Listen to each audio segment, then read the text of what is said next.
जय हिंद दोस्तों। कल के वीडियो में हमने आपको बताया था कि हाइपरलूप होता क्या है और साथ में आपको उसके एडवांटेजेस बताए थे। हमने वादा किया था कि आज आपके लिए बताएंगे कि जो मुंबई पुणे हाइपरलूप प्रोजेक्ट चल रहा था उसे कैंसिल क्यों किया गया और उसके बारे में कुछ बताएंगे आपको। तो आइए जानते हैं मुंबई पुणे हाइपरलूप प्रोजेक्ट के बारे में कि ये क्यों बन रहा था और इसके मेन फंक्शंस क्या थे, और साथ में आपको बताते हैं कि ये प्रोजेक्ट कैंसिल क्यों किया गया। तो सबसे पहले आप जान लीजिए कि मुंबई और पुणे के बीच जब हम ट्रेन से जाते हैं, लोकल ट्रेन या मान लीजिए कोई भी एक्सप्रेस ट्रेन से जाते हैं, तो 3 घंटा 25 मिनट लगता है। 3 hours 25 minutes लगता है। लेकिन अगर ये जो हाइपरलूप प्रोजेक्ट बन जाता है उसके बाद सिर्फ 25 मिनट लगता है मुंबई से पुणे जाने में।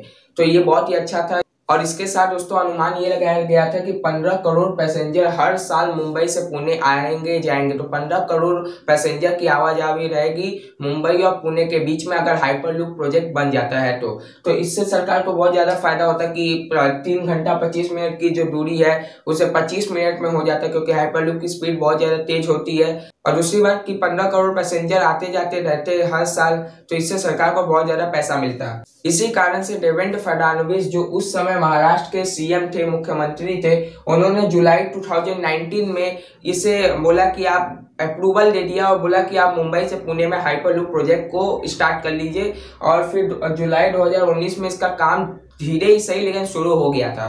उसके बाद क्या हुआ, इसका काम कैसे होना था ये आपको बता देता हूँ कि 2 फेज में इसका काम चलने वाला था। समझे, 2 फेज में इसका काम चलने वाला था। पहला जो फेज था वो 11.5 किलोमीटर का था। तो सरकार ने पहले बोला कि एक काम कीजिए, आप पहले एक टेस्टिंग ट्रैक बना लीजिए। आप एक बार में मुंबई से पुणे का रूट मत बनाइए, हो सकता है कुछ गड़बड़ हो जाए।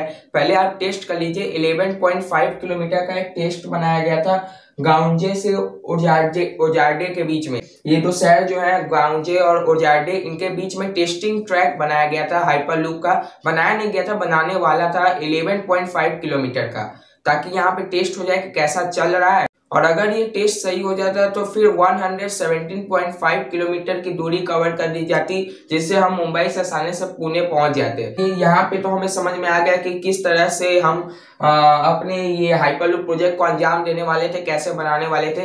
टेस्टिंग ट्रैक बहुत ज्यादा जरूरी है दोस्तों, क्योंकि ये हाइपरलूप प्रोजेक्ट कहीं पे भी टेस्ट नहीं हुआ था।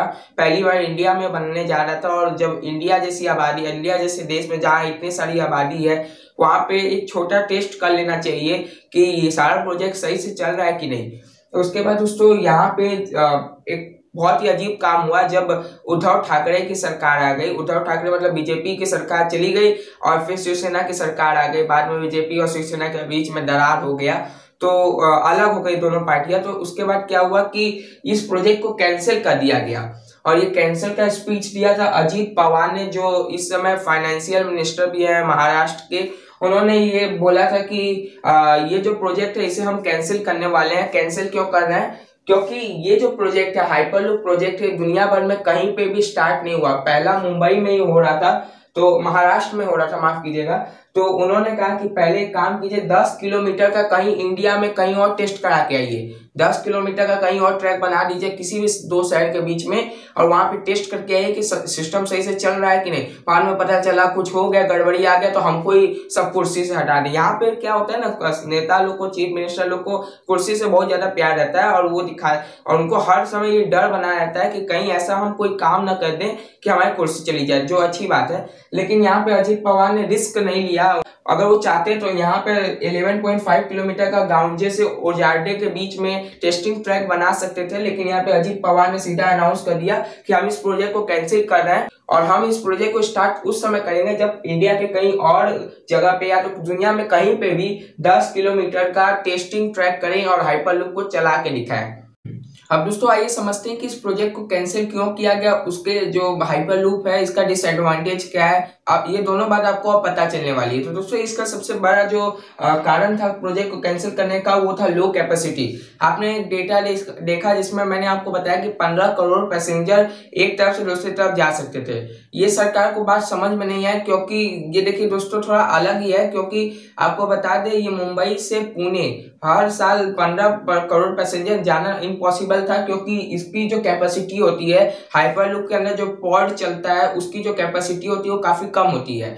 कम इसलिए होती है क्योंकि पॉड सिर्फ एक बोगी, एक समझ लीजिए एक ट्रेन के एक बोगी के बराबर होता है, या तो एक बड़ी कार समझ लीजिए बड़ी कार के बराबर होता है। उसमें भर के भी 20 से 30 पैसेंजर आते हैं, तो ये काफी लो कैपेसिटी है। अगर ये दूसरे देश में चले तो काफी ज्यादा अच्छी बात है, लेकिन इंडिया में थोड़ा आपको अपडेट करना पड़ेगा, और इंडिया में अपडेट करने के लिए आपको इसमें बोगी लगाने पड़ेंगे। अभी तक तो ये फंक्शन हाइपरलूप में आया नहीं, लेकिन इंडिया में अगर आपको कोई भी गाड़ी चलाना, कोई भी चीज चलाना है, तो उसको लंबा बनाना पड़ेगा, ज्यादा कैपेसिटी चाहिए, क्योंकि इंडिया की आबादी बहुत ज्यादा है। तो जाने बैठने जाएंगे, एक दिन पता चला कि पूरा हाइपरलूप फुल है और अगला वहां पे स्टेशन पर दूसरा वेट कर रहा है कि मेरी बारी आएगी। तो वेट करना, जैसे झूला हम लोग झूलने जाते हैं ना, जब जाते हैं तो उसके बाद वेट करना पड़ता है कि रुको पहले उनका टर्न हो जाए, उसके बाद आप बैठिएगा। ऐसा कुछ होता है इस समय इंडिया में।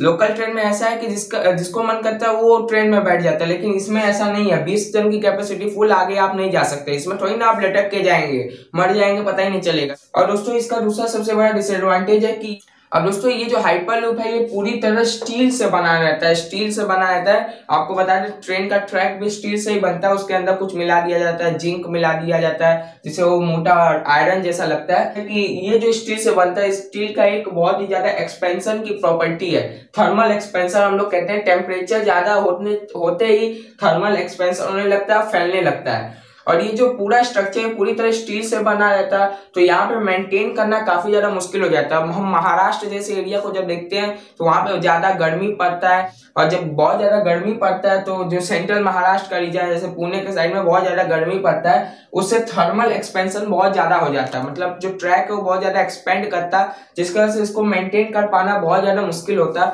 और हो सकता है कहीं दुर्घटना भी हो जाती है, क्योंकि इसे मेंटेन करने में ज्यादा कॉस्ट जाता है। और अगर हर बार आप कहीं निगरानी ना रख पाए तो इसकी जो दुर्घटना होती हाइपरलूप की, वो काफी ज्यादा भयानक होती। जो भी यात्री रहते सब मर जाते, बचने के चांसेस काफी ज्यादा कम रहते। तो ये दो कारण हो सकता है जिसकी वजह से हमारा जो महाराष्ट्र सरकार है, हमारी शिवसेना ने वो कैंसिल कर दिया। तो इसी तरह से ये मुंबई और पुणे का जो हाइपरलूप प्रोजेक्ट था उसे कैंसिल कर दिया गया। और ये जो हाइपरलूप है उसके दो बड़े डिसएडवांटेज है कि इसकी कैपेसिटी बहुत कम होती है, और दूसरा ये पूरा स्टील से बना होता है, इसलिए थर्मल एक्सपेंशन करता है। टेम्परेचर की वजह से ये जो स्टील है वो फैल जाता है, उससे दुर्घटना हो सकती है। तो उम्मीद करते हैं आपको ये वीडियो समझ में आ गया होगा। तो दोस्तों ये थी पूरी इन्फॉर्मेशन। अपना बहुमूल्य समय देने के लिए धन्यवाद। जय हिंद, जय भारत।